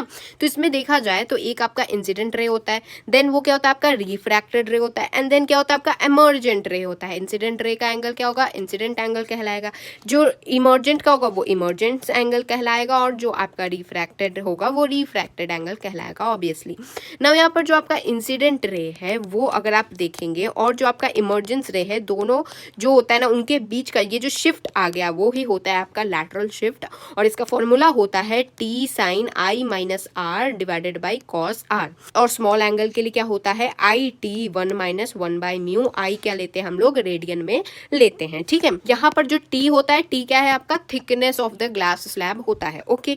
नाउ यहाँ पर अगर मीडियम बोथ साइड सेम है, यानी कि यहाँ देखिए यहाँ मीडियम हवा थी, ग्लास स्लैब से निकलने के बाद अगेन यहाँ हवा है, तो इधर का मीडियम और इधर का मीडियम सेम है, तो क्या होता है आपका एंगल आई एंगल ई के बराबर होता है, यानी ये एंगल और ये एंगल दोनों बराबर होता है, और आई और ई आर जो होता है, आई आर और जो ई आर होता है ये दोनों पैरेलल होते हैं, यानी ये लाइन अगर ऐसे देखेंगे ना तो दोनों एक दूसरे के पैरेलल निकलते हैं, ठीक है। अब बात करते हैं लॉन्गिट्यूडनल शिफ्ट की, तो उसमें क्या होता है अगर इस तरीके से रे जा रही है फिर इधर जाएगी एंड अगेन इधर आएगी, तो क्या होता है अगर आप यहाँ से देखेंगे तो आपको लगेगा रे क्योंकि ऐसे आ रही है तो आपको लगेगा कि ऑब्जेक्ट यहाँ है, आपकी इमेज फॉर्मेशन आपके लिए यहाँ होगी, जबकि एक्चुअली में ऑब्जेक्ट तो यहाँ है। ये क्या हो गया आपका लॉन्गिट्यूडनल शिफ्ट हो गया। इसका फॉर्मूला होता है T 1 minus 1 by mu, mu क्या हो गया आपके ग्लास स्लैब जो आप ले रहे हैं, और टी क्या हो गया अगेन थिकनेस हो गया। बात करते हैं अगला टोटल इंटरनल रिफ्लेक्शन, जिसको TIR कहते हैं, जहाँ डेंसर से रेयर जाने पे होता है, यहाँ एनर्जी लॉस नहीं होती है, इसीलिए जो इमेज की फॉर्मेशन होती है वो ब्राइट और शाइनी होती है। इसमें क्या आती है कंसेप्ट क्रिटिकल एंगल की। अब मैंने जैसे बोला कि डेंसर से रेयर में जब रे जाती है तो ये नॉर्मल के अवे मूव करती है, ओके। नाउ अगर हम किसी ऐसे एंगल पे भेजे, धीरे धीरे अगर आप देखेंगे तो ये धीरे ऐसे हो जाएगी, फिर ऐसे भेजेंगे तो ऐसे एक पॉइंट ऐसे आएगा कि ये जो एंगल होगी वो बिल्कुल इसके बराबर सतह पे ही चलने लगेगी, यानी जो आपका इंसिडेंट एंगल होगा वो थीटा सी यानी कि आपके क्रिटिकल एंगल के बराबर होगा। अब अगला जो आप एंगल देंगे वो क्या होगा, अब की बार ये अंदर ही आ जाएगा, यानी कि यहाँ से जाके अंदर ही आ गया, यानी आपने i more than critical angle, critical angle से ज्यादा अगर आपने इंसिडेंट एंगल दे दिया तो क्या होता है जहां से गया वहीं से ऐसे आ जाएगा। तो इसमें क्रिटिकल एंगल निकालने का क्या होता है कंसेप्ट, म्यू रेयरर अपॉन में mu denser is equal to 1 by mu होता है, और 1 बाई म्यू डेंसर अपॉन में रेयरर क्या हो जाएगा आपका उल्टा हो जाएगा, तो क्या होगा म्यू रेयरर अपॉन में डेंसर आपका साइन थीटा सी होगा। ये हो गया। अब यहाँ पर क्या होता है, ये वाला फॉर्मूला याद रखिएगा, यही सेम यहाँ पर ये क्या है आपका डेरिवेशन है जो बोर्ड्स वगैरह में पूछा जाता है। स्पेशल केस तब होता है जब रेयरर मीडियम आपका एयर होता है, तो म्यू रेयरर 1 हो जाएगा, तो 1 बाई म्यू डी कर देते हैं। इस तरीके से आपका आईसी यानी वही थीटा सी ही ले रहे हैं। अब यहाँ इंपॉर्टेंट है कि जो साइन थीटा सी है वो 1 बाई म्यू है, म्यू 1 बाई म्यू क्या है, म्यू रेयरर अपॉन में डेंसर हो जाता है। टोटल इंटरनल रिफ्लेक्शन का एप्लीकेशन का है क्या है, डायमंड इतना चमकता क्यों है, इसीलिए क्योंकि एक बार इसके अंदर लाइट घुस जाती है तो इसको इस तरीके से तराशा जाता है कि लाइट अंदर ही ट्रैप्ड रह जाती है, क्रिटिकल एंगल्स बनाए जाते हैं जिससे अंदर ही अंदर टोटल इंटरनल रिफ्लेक्शन होते रहती है। डायमंड का सबसे हाई म्यू होता है दैट इज 2.5, और इसका जो क्रिटिकल एंगल होता है वो अप्रोक्सीमेटली 24 डिग्री के आसपास का होता है।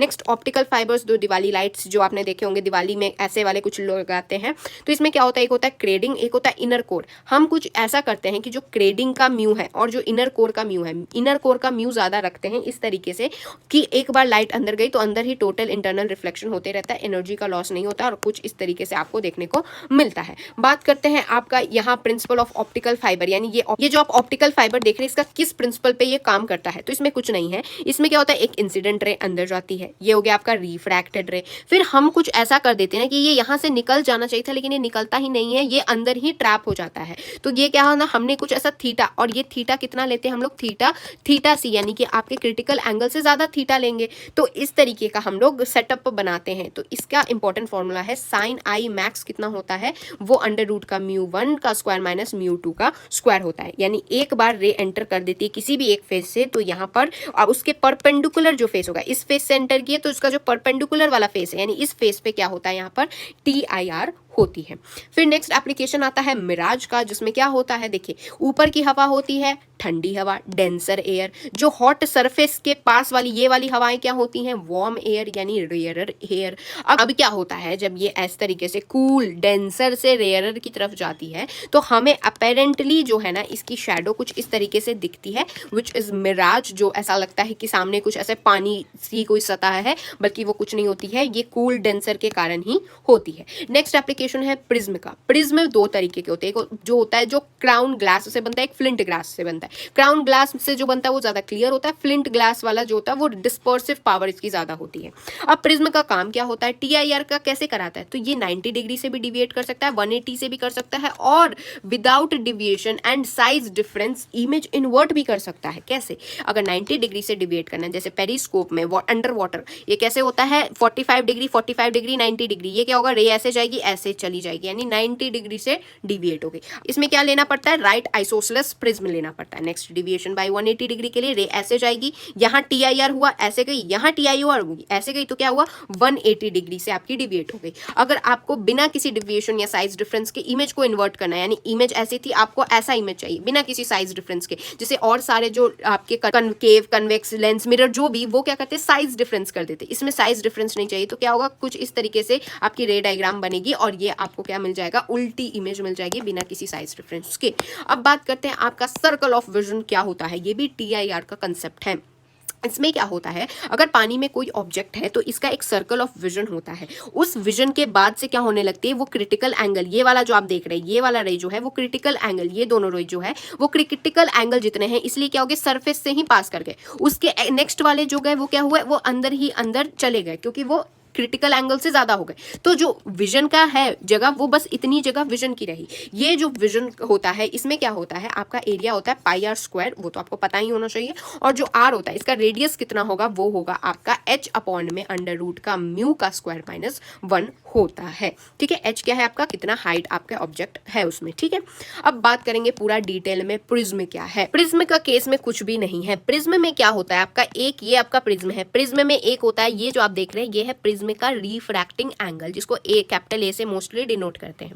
अब आपने कुछ इंसिडेंट रे भेजी, बिल्कुल 3D इमेजिन करिएगा, ये नॉर्मल बनाया हमने, ये कुछ इंसिडेंट एंगल पे है, ठीक है, ये ऐसे जाएगी और यहाँ पर ये ऐसे चली जाएगी, है ना, बिल्कुल ये वाला एंगल जो होगा वो आपका R1 एंगल होगा, और फिर यहाँ से क्या होगी, ये जो आपकी रे गई ऐसे, फिर ऐसे और फिर ऐसे निकली, ये नॉर्मल जो है आपका ये एंगल बनाएगा R2 एंगल, है ना, ये वाला एंगल होगा आपका इमर्जेंस एंगल। ठीक है, नाउ एट दिस पॉइंट अगर आप इस पॉइंट को पीछे ले जाएंगे और इस वाले को पीछे ले जाएंगे, और ये वाला जो एंगल होता है वो होता है आपका एंगल ऑफ डिविएशन, जो कि बराबर होता है I + E - A के। तो याद रखिएगा एंगल ऑफ डिविएशन क्या होता है आपका, I + में E - का A, ये वाले एंगल को अगर आप डिवाइड करेंगे तो आपको एंगल ऑफ डिविएशन मिलता है। अब ये एंगल ऑफ डिविएशन जो A होता है वो बराबर होता है वो आपके R1 + R2 के, यानी आपका ये R1 और ये R2 दोनों को जोड़ने पे आपका ये वाला एंगल आता है प्रिज्म का रिफ्रैक्टिंग एंगल आता है। ये वाला जो पॉइंट होता है इसको प्रिज्म का बेस कहते हैं। इतना समझ आ गया। चलिए डेरिवेशन का अगर आपको स्पेसिफिक वीडियो चाहिए तो डू लेट मी नो, जिसमें मैं सिर्फ डेरिवेशन ही करवा दूंगी पूरे चैप्टर्स के। ठीक है, बात करते हैं अभी मिनिमम डिविएशन का, जहां यानी कि कितना मिनिमम डिविएट होगा वो कैसे पता लगेंगे। तो जो आपका मिनिमम डिविएशन का पॉइंट होता है वो पॉइंट होता है जहां पर I और E जो है वो बराबर हो। ठीक है, अब मिनिमम डिविएशन के केस में जो रिफ्रैक्टेड रे होती है वो पैरेलल हो जाती है बेस के अगर इक्विलेटरल या आइसोसेलेस ट्रायंगल होता है, यानी अगर आइसोसेलेस यानी कि दो साइड इक्वल है, और इक्विलेटरल में क्या होता है यानी तीनों साइड्स इक्वल है। तो उस केस में क्या होता है, मिनिमम डिविएशन के केस में ये इंसिडेंट रे है, ये रिफ्रैक्टेड रे है, ये रिफ्रैक्टेड रे बेस लाइन के बिल्कुल पैरेलल हो जाती है। तो ये आपको समझ आ गया। अब यहाँ इंपॉर्टेंट फॉर्मूला है प्रिज्म फॉर्मूला, जहां पर म्यू जो होता है वो इक्वल होता है sin A + sin/2 divided by sin A/2। ए क्या है अगेन आपको पता ही है कि आपका प्रिज्म का रिफ्रैक्टिंग एंगल होता है A। ठीक है, और अगर थिन प्रिज्म का केस बोले, वो बहुत पतला सा प्रिज्म है, तो उसमें क्या होता है, जो आपका डिविएशन होता है वो कितना आता है, μ - 1a आता है, और यहाँ जो इंसिडेंट एंगल रहता है वो हम लोग अप्रोक्सीमेटली μr1 लेते हैं, और E जो होता है वो क्या μr2 2 लेते हैं, ठीक है, क्योंकि यहाँ एंगल्स बहुत स्मॉल स्मॉल से होते हैं। बात करते हैं डिस्पर्शन की। डिस्पर्शन का मतलब होता है splitting of light into 7 colours, जो कि आप यहाँ देख सकते हैं किस तरीके से ये डिस्पर्शन ही हो रहा है ना, किस तरीके से हमने एक सिंगल लाइट भेजी, ये डिफरेंट लाइट्स में ऐसे डिस्पर्स हो जा रही है। कैसे हो रहा है भाई ये डिस्पर्शन? इसमें होता क्या है, आपका म्यू जो होता है वो इनवर्सली प्रोपोर्शनल टू लैम्डा होता है, अभी हमने जाना हुआ है। अगर लैम्डा बढ़ाएंगे तो म्यू घटेगा, लैम्डा घटाएंगे तो म्यू बढ़ेगा, ये समझ गए।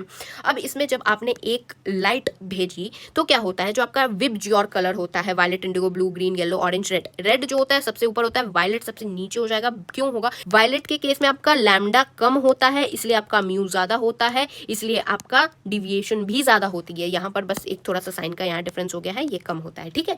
तो समझ आ गया किस तरीके से वायलेट सबसे नीचे हो जाएगा, रेड का कम डिविएशन होगा, वायलेट का सबसे ज्यादा डिविएशन होता है। अगर कोई बोले कि एंगल ऑफ डिस्पर्शन कितना है, तो उसके लिए theta is equal to violet का कितना डिविएशन है माइनस रेड का कितना डिविएशन है करते हैं, तब होता है। और इसका एक और फॉर्मूला क्या है, म्यू अगर violet minus mu red into में आप प्रिज्म एंगल लेते हैं। कोई डिस्पर्सिव पावर निकालने के लिए बोले तो वो ओमेगा से डिनोट करते हैं, जो कि थीटा बाई डिविएशन का एवरेज। अब डिविएशन एवरेज कैसे निकालते हैं, तो डिविएशन एवरेज या तो आपको येलो का डिविएशन दिया रहेगा, वो एवरेज डिविएशन होता है, या फिर आप वायलेट प्लस में रेड का डिविएशन डिवाइडेड बाय 2 करेंगे तो आपको एवरेज डिविएशन मिल जाएगा। वैसे अगर म्यू येलो दिया हुआ है, नहीं दिया हुआ है, तो म्यू वायलेट प्लस में म्यू रेड डिवाइडेड बाय 2 करेंगे तो आपको एवरेज म्यू मिल जाता है, ठीक है।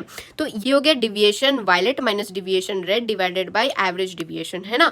और अगर आप म्यू के टर्म्स में लिखेंगे तो वायलेट का म्यू माइनस रेड का mu divided by mu average minus 1, और ये जो होता है वो इंडिपेंडेंट ऑफ ए होता है, यानी आपके प्रिज्म एंगल से इंडिपेंडेंट होता है, ये मैंने बता दिया है। अब हम बात करेंगे कॉम्बिनेशन ऑफ प्रिज्म, यानी प्रिज्म को जोड़ना है। अगर हम सिमिलर जोड़ते हैं या नॉन सिमिलर जोड़ते हैं, जहां नॉन सिमिलर में म्यू और ए डिफरेंट होते हैं, पर सिमिलर में क्या हो गया, इसका जो म्यू रहेगा, तीनों जो है सिमिलर प्रिज्म है उसको आपने लगा रखा है। सिमिलर में भी दो केस है, आपने इवन प्रिज्म लगाए हैं या ऑड लगाए हैं। इवन लगाए यानी 1 2 3 4 लगाए, ऑड लगाए तो 1 2 3 लगाए। जब आप इवन लगाते हैं तो इसने जो डिस्पोर्शन किया इसने उसे कट कर दिया, फिर इसने जो डिस्पोर्शन किया इसने उसे कट कर दिया, तो जो आपका डेल्टा नेट होता है वो 0 आता है और थीटा नेट भी 0 आता है, यानी कि ये नॉर्मल से एक ग्लास स्लैब की तरह बिहेव करता है। बात करते हैं ऑड के केस में, तो इसने जो डिस्पर्शन किया इसने उसे कट कर दिया, लेकिन इसने जो डिस्पर्शन किया उसे तो किसी ने नहीं कट किया, इसलिए सिर्फ एक प्रिज्म जैसा काम करता है ना, वैसा काम करता है ये। बात करते हैं डिसिमिलर का केस, जहां पर जो दो प्रिज्म हमने लिए, ये किसी और म्यू का प्रिज्म है, ये किसी और म्यू का प्रिज्म है, दोनों के रिफ्रैक्टिव इंडेक्स अलग अलग हैं। तो सबसे पहला केस में क्या होगा, यहाँ पर जो आपको थीटा नेट है वो 0 होगा, जो डेल्टा नेट है वो 0 नहीं होगा। इसका मतलब कि आपको कोई कलर देखने को नहीं मिलेगा। जो आपने व्हाइट लाइट भेजी, अंदर स्प्लिटिंग हुई, इसको वापस से साथ करके आपको बाहर आउटपुट अगेन व्हाइट का ही मिल रहा है, यानी आपको नो कलर दिखेगा, है ना।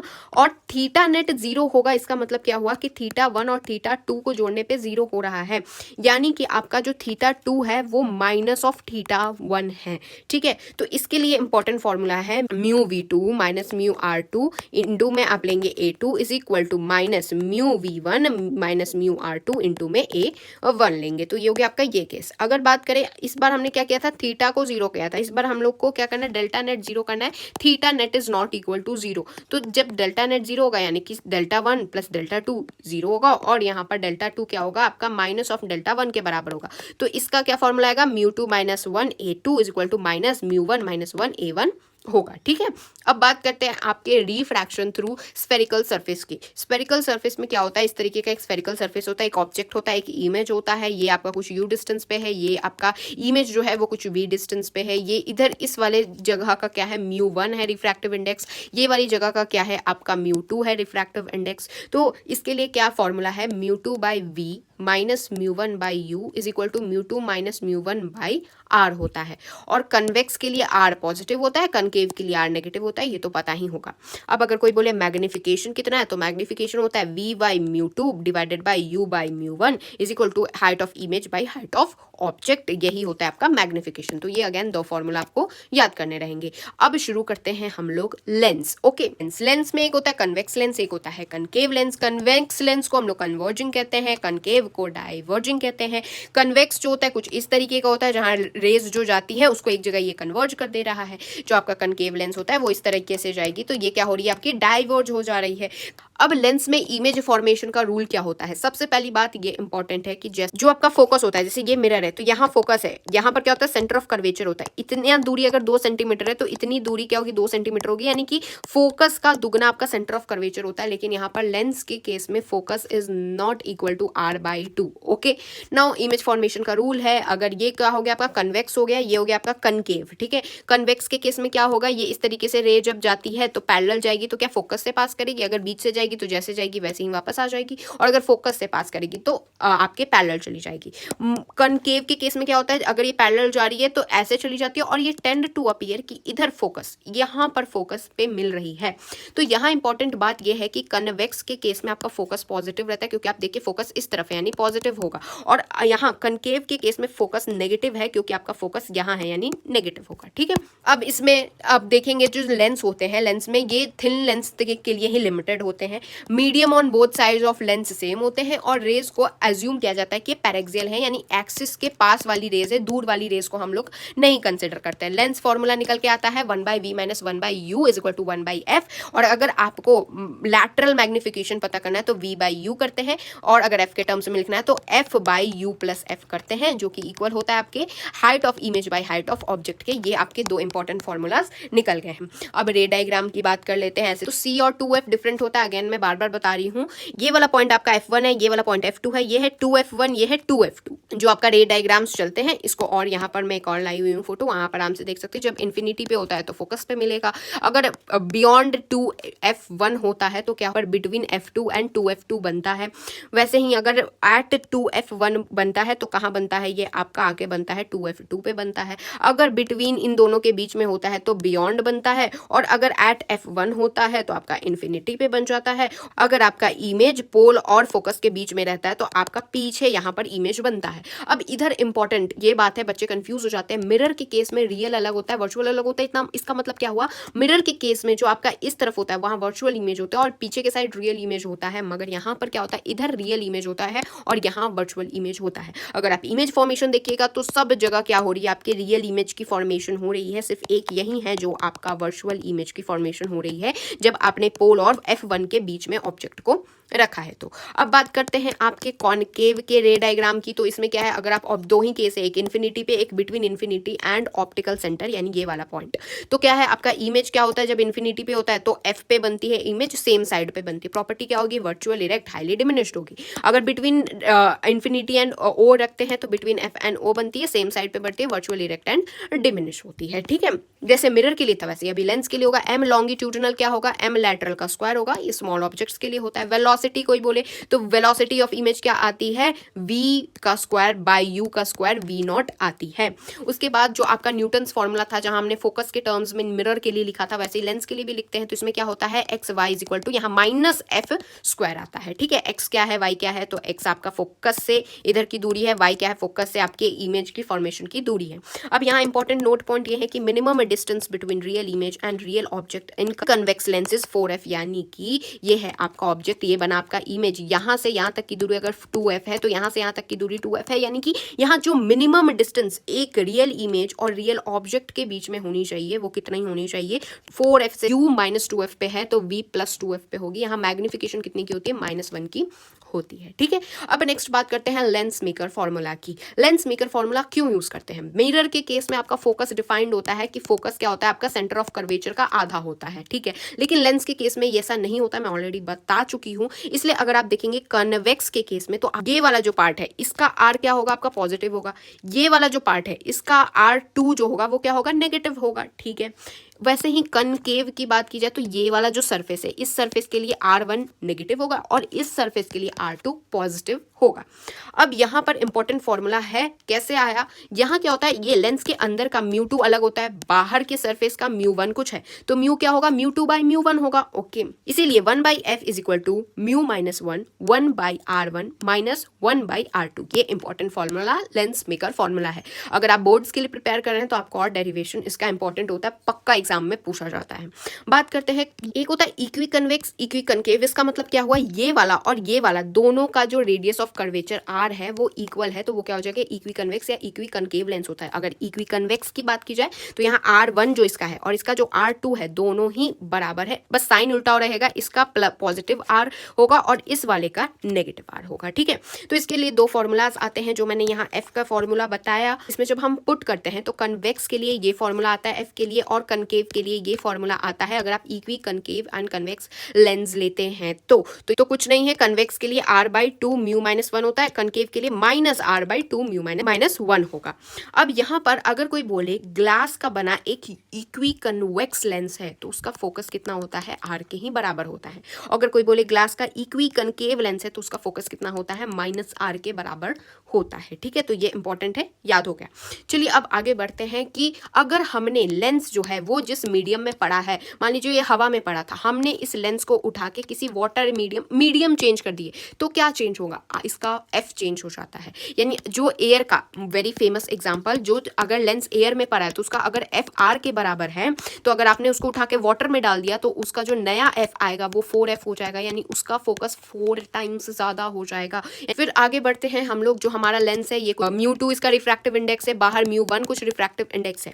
अब अगर बाय चांस ये μ2 जो है वो छोटा हो जाए, यानी कि इसके बाहर का जो रिफ्रैक्टिव इंडेक्स है वो ज्यादा हो जाए आपके μ2 से, तब क्या होता है, तब जो आपका कन्वेक्स लेंस होता है वो कनकेव की तरह बिहेव करने लगता है, यानी डाइवर्जिंग बिहेव करने लगता है। और जो आपका कनकेव लेंस होता है जो कि बेसिकली डाइवर्जिंग का काम था, वो क्या करने लगता है, कन्वर्ज करने लगता है, उल्टा बिहेव करने लगता है। इसीलिए आपका कन्वेक्स क्या हो जाता है, इसका F नेगेटिव हो जाता है और कनकेव का F पॉजिटिव हो जाता है। कब होता है, अगर बाहर का ये वाला आउटर μ1 जो है वो ज्यादा हो जाता है आपके लेंस के म्यू से। अगर बराबर हो गया तो क्या होता है, ये किसी की तरह बिहेव नहीं करता है, एक नॉर्मल ग्लास स्लैब की तरह बिहेव करने लगता है, रेज को ना कन्वर्ज करता है ना डाइवर्ज करता है। ठीक है, अब यहाँ पर बात करते हैं कटिंग ऑफ लेंस की। एक तरीका ये है कि आपने लेंस को ऐसे कट कर दिया, दूसरा तरीका ये है कि आपने लेंस को ऐसे कट कर दिया। अगर आपने लेंस को ऐसे कट कर दिया तो कोई चेंज नहीं होता है, जो फोकस जैसा रहता है, न्यू फोकस यानी इतनी दूर का फोकस जो रहेगा वो जितना इसका फोकस था उसी के बराबर रहता है, बस इतना हो चेंज आता है कि जो इमेज की इंटेंसिटी या ब्राइटनेस घट जाती है। ठीक है, अगर हम लोग ऐसे कट कर देते हैं लेंस को तो क्या होता है, आपका जो फोकस होता है वो कितना होता है, R/2 μ-1 होता है। ठीक है, अब आपने क्या किया, बस इतना पार्ट को काट के बस इतना पार्ट आपने निकाल लिया, तो ये जो पार्ट होगा इसमें देखिए ये क्या बन गया, आपका एक प्लेन मिरर बन गया, इसलिए इसका जो रेडियस ऑफ कर्वेचर क्या होगा, इन्फिनिटी होगा, और इसके लिए रेडियस ऑफ कर्वेचर कुछ पॉजिटिव R रहेगा, तो इसका जो आपका F' यानी न्यू फोकस निकल के आता है वो R/μ-1 निकल के आता है, जो कि इसका मतलब ये हुआ कि आपका न्यू फोकस जो है वो डबल हो जाता है, यानी new focus is equal to 2F, यानी आपका नया फोकस डबल हो जाता है आपके पुराने वाले फोकस से। अब नेक्स्ट बात करते हैं आपके पावर ऑफ लेंस की। यानी कि अगर कन्वेक्स की बात की जाए तो कन्वेक्स लेंस की कन्वर्जिंग की कितनी एबिलिटी है, और अगर कनकेव लेंस की बात की जाए तो उसकी डाइवर्जिंग की कितनी एबिलिटी है। ये पावर का फॉर्मूला क्या होता है, मिरर के लिए पावर होता है -1/, फोकल लेंथ, और लेंस के लिए क्या होता है, P is equal to 1/F होता है। F आप मीटर में लेंगे, अगर सेंटीमीटर में लेते हैं तो 100/F करते हैं, तो आपको पावर निकल के आता है। अब लेंस अगर कंबाइन किए, कॉम्बिनेशन पे क्या पावर होती है, अगर दो आपने ऐसे ऐसे लेंस जोड़ दिए तो क्या होगा, इसका पावर, तीनों का पावर क्या हो जाता है, ऐड हो जाता है। लेकिन फोकल लेंथ क्या होता है, 1/, focal length 1, 1/, focal length of 2, 1/, focal length of 3 ऐसे जुड़ता है। और मैग्निफिकेशन क्या होता है, इन2 में चला जाता है। ठीक है, सब इन2 कर देंगे आप। ठीक है, नेक्स्ट स्पेशल केस ये होता है कि हमने अब की बार क्या था, जो कॉम्बिनेशन किया था बिल्कुल ऐसे पास पास हमने कंबाइन किया था। अब की बार क्या है, दोनों लेंस में कुछ d दूरी है, तो उसके लिए फॉर्मूला क्या होता है आपका 1/f, आपका फोकल लेंथ कितना आता है 1/f1 plus 1/f2 minus d/f1f2 होता है। ठीक है, अब नेक्स्ट एक आता है आपका बेसिकली इसको कहते हैं सिल्वरिंग करना, यानी आपके लेंस के एक साइड को मिरर बना दिया गया है। तो क्या होता है आपका, यहाँ क्या होती है, रिफ्रैक्शन होती है, यहाँ जाके मिरर से टकरा के ये रिफ्लेक्शन कर देता है, रिफ्लेक्शन करके यहाँ अगेन आपकी रिफ्रैक्शन होती है, यानी 2 बार आपकी रिफ्रैक्शन होती है और 1 बार आपकी रिफ्लेक्शन होती है, और ये ओवरऑल एक मिरर की तरह बिहेव करता है, यानी आपका लाइट गया रिफ्लेक्ट होके आ जाता है। इसके लिए आपका पावर का कॉम्बिनेशन कितना निकलता है, वो होता है 2 पावर ऑफ लेंस प्लस में पावर ऑफ मिरर, और फोकल लेंथ क्या होता है 1/f, जो आपका फोकल लेंथ कितना निकलेगा वो होगा 2 × 1/f of lens minus 1/f of mirror. ठीक है, तो ये इंपॉर्टेंट फॉर्मूलाज अगेन आ गए।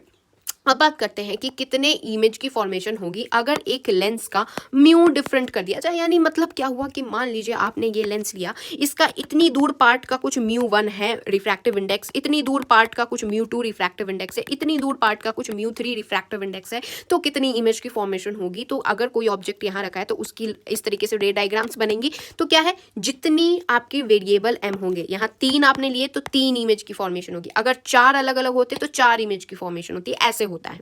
और अगर बात की जाए कि हमने इस तरीके से अलग कर दिया, यानी इधर का अलग है और आपका इधर वाले पार्ट का अलग है, तो क्या होता है, एक ही इमेज की फॉर्मेशन होती है। ठीक है, यहाँ पर ये नहीं होता कि आपने 2 रिफ्रैक्टिव इंडेक्स अलग अलग ले रखे हैं तो क्या अब 2 बनेगा, नहीं। अगर ऐसे ऐसे डिवाइडेड है तब जितना है उतना बनता है, लेकिन ऐसे में आपका एक ही इमेज की फॉर्मेशन होती है। तो बाय दिस आपका लेंस खत्म हो गया है। अब शुरू करेंगे हम ऑप्टिकल इंस्ट्रूमेंट, बिल्कुल लास्ट टॉपिक है, बहुत इजीली इसमें बस फॉर्मूला आपको याद करना है। अगर आप यहाँ तक वीडियो में बने हुए हैं तो you are really going to rock it. चलिए शुरू करते हैं ऑप्टिकल इंस्ट्रूमेंट से। 4 हैं, simple microscope, compound, astronomical and then reflecting type telescope. वो ये बहुत ईजी है, इसका बस थोड़ा सा आपको एप्लीकेशन पढ़ना है।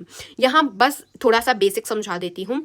विजुअल एंगल का मतलब क्या होता है, यहाँ ना कोई भी ऑब्जेक्ट ना आपकी आंख पे ना एक एंगल को सबटेंड करता है। यानी आपकी आंख, यहाँ कुछ ऑब्जेक्ट है तो आपकी आंख कुछ एंगल से उसे देखती है। अब ना यहाँ पर ना हमारी आंख का एक नियर पॉइंट होता है, यानी एक ऐसे डिस्टेंस दैट इज 25 सेंटीमीटर, जहां तक आपकी आईज उतना एंगल तक सबटेंड कर सकती है। और कितनी दूर तक देख सकती है वो होता है इन्फिनिटी तक देख सकती है। ठीक है, ये हाइट ऑफ ऑब्जेक्ट है। आपकी आंख के पास जितनी ऑब्जेक्ट आएगा उतनी ज्यादा आपकी आंख को भार पड़ेगा।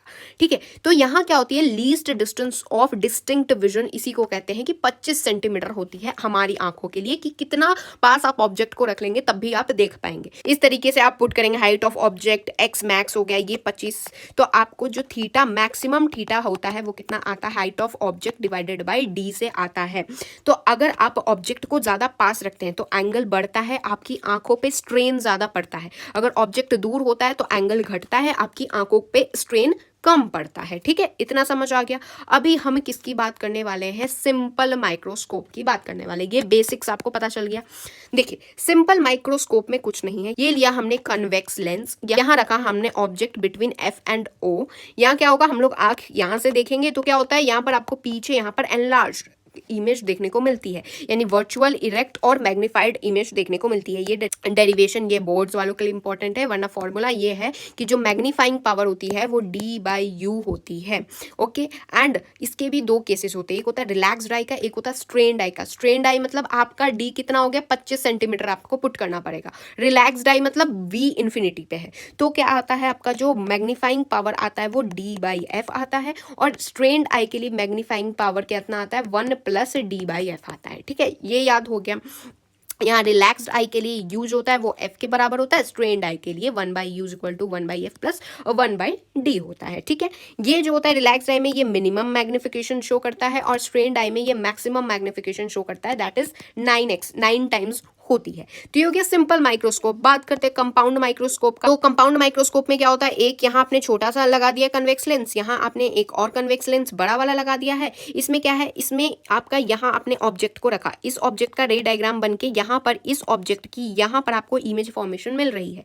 अब ये इतनी दूर क्या है, आपका U0 है, और ये जो इमेज बनी वो V0 हो जाएगी। ओके, नाउ हमने एक और आई पीस ले रखा है। अब इसको ये जो इमेज बनी ये इस वाले लेंस के लिए ऑब्जेक्ट का काम करेगी, इसलिए क्या होगा, इस तरीके से रे डायग्राम बनके क्या आपका ऑब्जेक्ट यहाँ जाके बनेगा, that is your final object, जो कि कितना एनलार्ज बन गया है ना।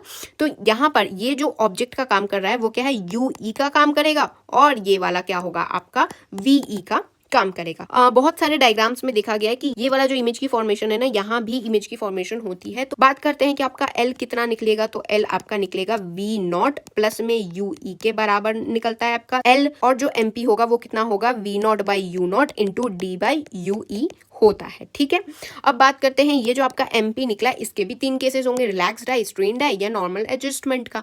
देखिए, अगर मैं MP मैग्निफिकेशन पावर की बात की जाए तो ओवरऑल आपको नेगेटिव ही मिलने वाला है। क्यों, क्योंकि आपको इन्वर्टेड इमेज मिल रही है, इसलिए आपका मैग्निफिकेशन पावर ऑलवेज नेगेटिव होगा। ये फॉर्मूलाज याद रख लीजिएगा, डायरेक्ट क्वेश्चन आएगा। अगर आप देखेंगे तो ये MP इनवर्सली प्रोपोर्शनल है F0 और FE के, यानी अगर आप F0 या FE में से कुछ भी बढ़ाते हैं तो आपका MP घटता है, या F0 या FE में से कुछ घटाते हैं तो आपका MP बढ़ता है, ठीक है। ये अगेन इंपॉर्टेंट फॉर्मूलाज है, प्लीज याद कर लीजिएगा। बात करते हैं नेक्स्ट एस्ट्रोनॉमिकल टेलीस्कोप की। एस्ट्रोनॉमिकल टेलीस्कोप में कुछ नहीं है, इसमें जो आपने यहाँ स्मॉल रखा था यहाँ बिग रखा था, अब की बार यहाँ बिग रख रहे हैं यहाँ स्मॉल रख रहे हैं, वही डायग्राम्स वगैरह बनेंगे। तो इसमें जो मैग्नीफाइंग पावर निकलती है F0/UE निकलती है, L जो होता है वो F0 प्लस UE होता है। अब इसमें भी दो केस है, एक रिलैक्स डाई का एक स्ट्रेन डाई का। रिलैक्स डाई को ही नॉर्मल एडजस्टमेंट कहते हैं, जहाँ पर कुछ इस तरीके का डायग्राम आप देख लीजिए। यहाँ क्या देखा जाता है कि जो आपका F0 होता है वो FE के अप्रॉक्सीमेटली इक्वल होता है, यानी इतनी दूर की दूरी बराबर होती है। इसलिए जो आपका MP आता है वो कितना आता है, FO/FE आता है। L क्या आता है, FO प्लस FE आता है। अब अगर स्ट्रेन डाई की बात की जाए तो फाइनल इमेज आपकी D पे बनती है, इसलिए आपका UE कितना आता है, DFE/D प्लस FE आता है। MP कितना आएगा, FO/FE 1 प्लस FE/D आएगा। L कितना आएगा, वो आएगा FO plus DFE/D plus FE होगा। तो ये अगेन इंपॉर्टेंट फॉर्मूलाज हो गए, ये इंपॉर्टेंट केस हो गया, ठीक है। बात करते हैं लास्ट आपका कार्सेग्रेन टेलीस्कोप की, जिसका कुछ इस तरीके का डायग्राम होता है। इसमें क्या होता है, यहाँ मिरर है, यहाँ मिरर है, यहाँ मिरर है, यहाँ लेंस लगा रखा है। यहाँ हम लोग पैराबोलिक मिरर्स का यूज करते हैं, ठीक है। अब इसका क्यों यूज होता है, इसका यूज होता है स्फेरिकल एब्रेशन हटाने के लिए। क्यों, जो आपके पैरेक्सियल रेज होते हैं वो ही एफ पे मीट करते हैं। तो जो मान लीजिए ये मिरर है, तो पैरेक्सियल रे यानी एक्सिस के जो पास वाले रे होते हैं वही आपके फोकस पे जाके मिलते हैं। तो एक्सिस से दूर वाले रेज का क्या करें, तो एक्सिस से दूर वाले रेज भी फोकस पे मिले, इसीलिए हम लोग इसका यूज करते हैं। दूसरा, क्रोमैटिक एब्रेशन को हटाने के लिए। क्रोमैटिक यानी कलर, या जो कुछ कलर डिविएशन होता है ना, उसको एब्रेशन को हटाने के लिए भी हम इसका यूज करते हैं। तो बाय दिस सारे फॉर्मूलाज आपके रिवाइज हो गए, सारी थ्योरी भी मैंने कंप्लीट करा दी है। तो I hope you guys understood. Meet you guys in the next video. तब तक के लिए thanks for watching and don't forget to like, share and subscribe to my channel. जय हिंद।